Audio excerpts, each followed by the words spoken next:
Bonjour, moi et ma voix grippée venons vous présenter l'application Elea, dont vous avez peut-être déjà entendu parler. Elea est un environnement numérique de travail permettant d'enrichir les apprentissages de nos élèves. À partir donc de monlycée.net, on y a accès assez simplement, qui personnellement j'ai entendu parler. Elea est un environnement numérique de travail permettant d'enrichir les apprentissages de nos élèves. À partir donc de monlycée.net, on y a accès assez simplement, qui personnellement dans les raccourcis, mais positif. Elea, à l'instar de l'antique Claroline du lycée, permet de développer des parcours pédagogiques divers. Cette diversité s'exprime par la diversité des ressources et activités. Et cliquez donc dans le menu des applications, faire plus, afin d'avoir accès à l'ensemble des applications disponibles sur notre ENT, et cliquez sur Elea pour lancer le dispositif. Cette diversité s'exprime aussi par les moments d'emploi des ressources que l'on peut utiliser aussi bien en séance dans le cadre d'un travail autonome, ou bien lors d'une évaluation formative, voire sommative, mais on peut utiliser aussi ces ressources à la maison pour de l'approfondissement, qu'on n'a pas forcément le temps de faire en classe, de la remédiation, si besoin est, mais aussi donc programmer des devoirs maison sur la plateforme. De l'antique Claroline du lycée permet de développer...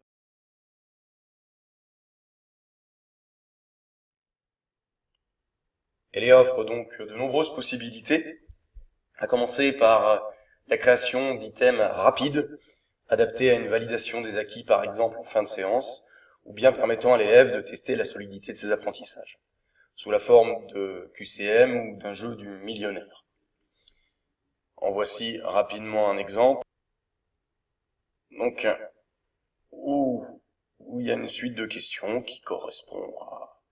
Ici, donc la lithosphère correspond à... si on répond A, normalement, bon. Et donc, la condition pour que l'élève réussisse le parcours est d'enchaîner donc l'ensemble des bonnes réponses sans se tromper, sans quoi il est obligé de recommencer, ce qui peut être finalement un bon moteur dans la mémorisation. Voilà. L'inconvénient de ce type d'exercice, en item court, en millionnaire ou en QCM, bref, c'est qu'il n'y a pas de rétroaction possible pour le moment, et que le suivi d'évaluation, normalement, bon, et donc la condition pour que l'élève réussisse,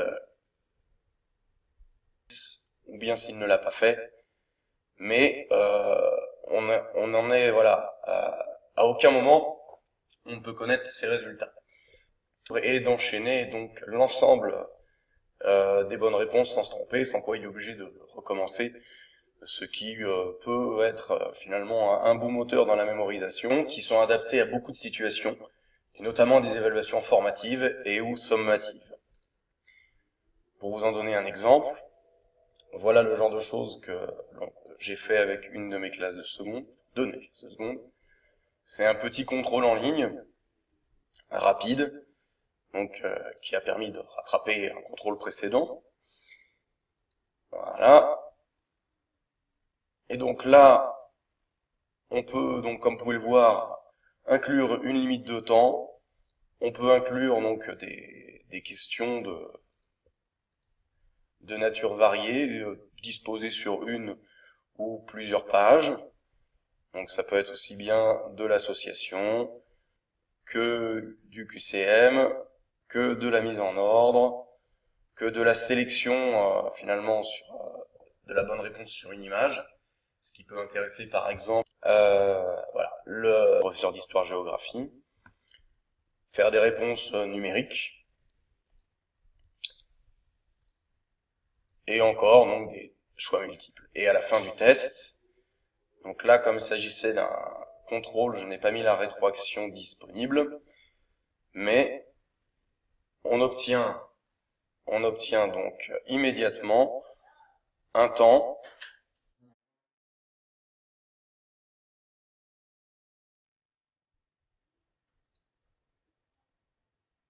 un temps et une note.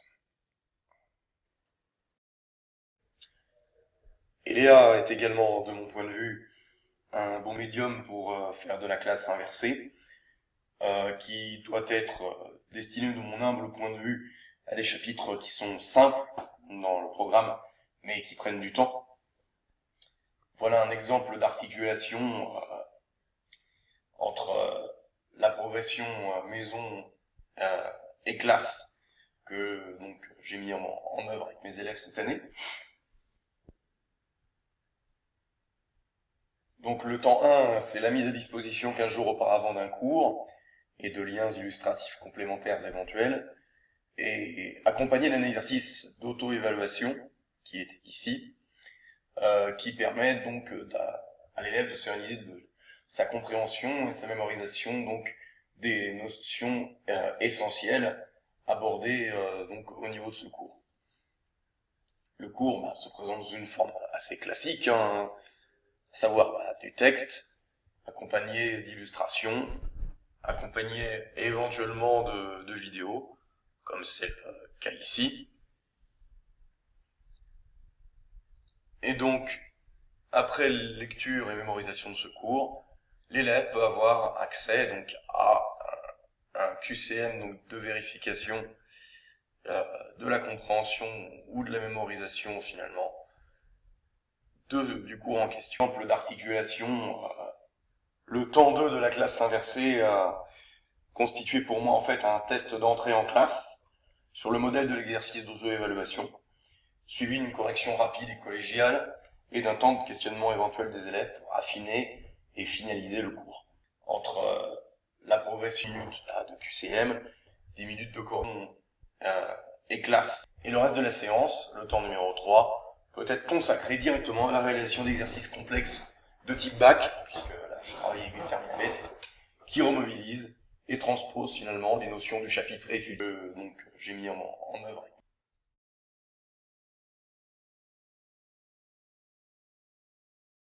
Quant à la mise en commun donc des différents travaux sur Eléa, alors elle est à 2 vitesses.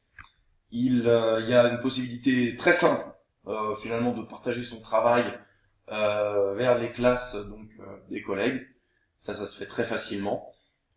Et il semble que l'un des objectifs d'Eléa soit aussi de pouvoir développer des bases finalement de parcours qui soient ensuite personnalisables. Cela non seulement à l'échelle d'un établissement mais de l'académie. Il est évident que, n'ayant découvert que la plateforme qu'en octobre 2017, je ne maîtrise absolument pas encore toutes ces possibilités-là, d'autant que je suis un peu en situation de pionnier solitaire. En travaux sur Eléa. Alors,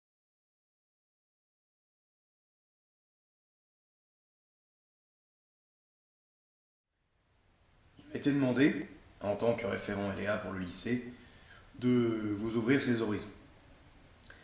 Quoique mon expertise soit limitée à 3 mois d'utilisation, et que je n'ai pas encore reçu de formation, mon expérience dans l'e-éducation a déjà 10 ans, puisque j'ai été notamment amené à cofonder le projet d'établissement Passe la seconde au lycée Brassens de Courcouronnes, sous la direction de Madame Delphine Séchet et sous l'égide bienveillant déjà de Monsieur Canton, et à y développer ces années durant des parcours et des exercices sur des logiciels aussi divers que NetQuiz Pro, Claroline et Exelearning principalement, pour des niveaux allant de la 3e à la terminale, pour les SVT bien sûr, mais aussi avec une idée de bidisciplinarité et d'extension vers d'autres disciplines.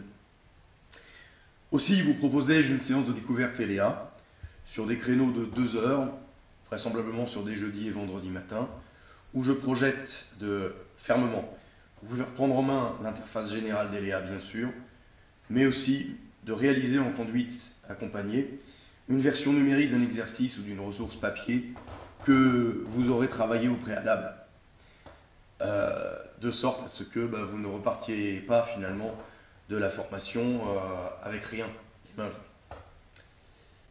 Voilà, à très bientôt j'espère, et meilleurs vœux pour 2018, de santé surtout.